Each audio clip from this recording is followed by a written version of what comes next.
Bienvenue à tous dans cette nouvelle vidéo. On se retrouve pour la seconde analyse de ce mercredi 24 août 2022 sur les Pokémon de la septième génération pour parler de Denticris, qui, on est d'accord, hein, c'est un Pokémon affreux en apparence et pas que ça. Mais du coup, on va s'intéresser directement à la stratégie. Bien sûr, on va pas se calquer toujours sur le design. Alors, au niveau du type, il a un type eau et psy. Alors, eau et psy, c'est un type pour le moins intéressant autant défensivement et offensivement. C'est le type, par exemple, de Staros, de Flagados, de Ragada.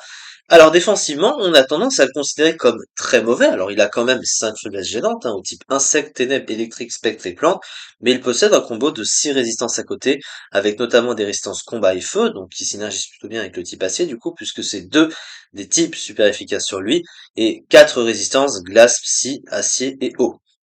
Et offensivement, c'est plutôt très très bon aussi. Vous voyez qu'il n'est pas énormément résisté à une petite quarantaine de Pokémon, et il est super efficace sur 309 Pokémon, donc c'est plutôt pas mal. Et puis, vous savez, l'avantage principal, c'est que le type eau est neutre sur le type acier, c'est pas le cas du type Psy, donc vous voyez que offensivement, ça se comporte plutôt bien.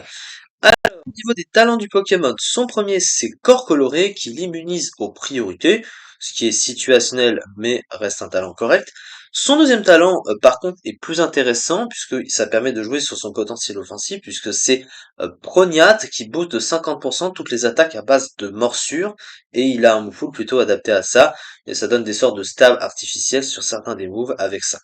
À côté, il a Wonderskin Peau Miracle en français qui lui donne une chance sur deux d'éviter un statut envoyé par l'adversaire. Si par exemple il essaie de vous cage éclair ou de vous feu follet, vous avez une chance sur deux de lui faire rater son attaque. Donc ça peut être plutôt pas mal.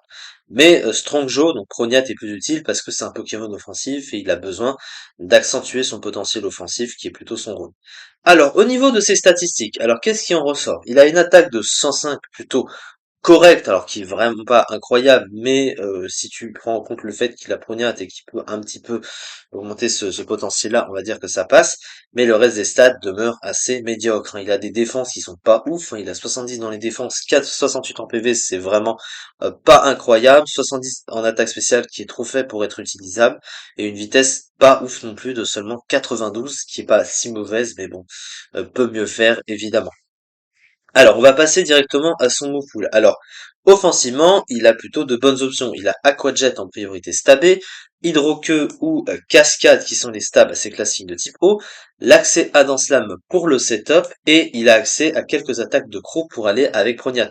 L'Ecropsy stabé, donc il fait double stab du coup avec du coup l'effet de Prognat.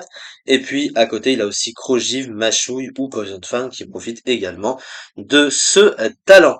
À côté, bon, il possède pas énormément de trucs, il a un pool de soutien assez restreint, euh, mais bon, voilà, donc ça le rend quand même très très prévisible ce Pokémon, mais hein, il a quand même des trucs pour être, on va dire, globalement utile, mais là où ça se complique, c'est qu'il est facilement comparé avec ses collègues de type eau et de type Psy, surtout de type eau qui est énormément représenté dans le jeu, hein, c'est le type le plus représenté hein, parmi tous les autres types du jeu, donc du coup bah, la concurrence est facile à faire, et des Pokémon de type eau meilleurs avec que lui, il y en a des tonnes. Du coup, sa fiche stratégique. Alors, une bonne attaque et une vitesse correcte, un bon talent prognat, un bon coup lui permettant de bien utiliser son talent prognat, de mauvaises défense, de mauvais PV, de mauvaise défense, un double type mauvais défensivement, donc il y a quand même de bonnes résistances, ayant des faiblesses gênantes au type plante, ténèbres et électrique concurrencé par d'autres Pokémon haut du tiers, voilà, en général, la concurrence est toujours là.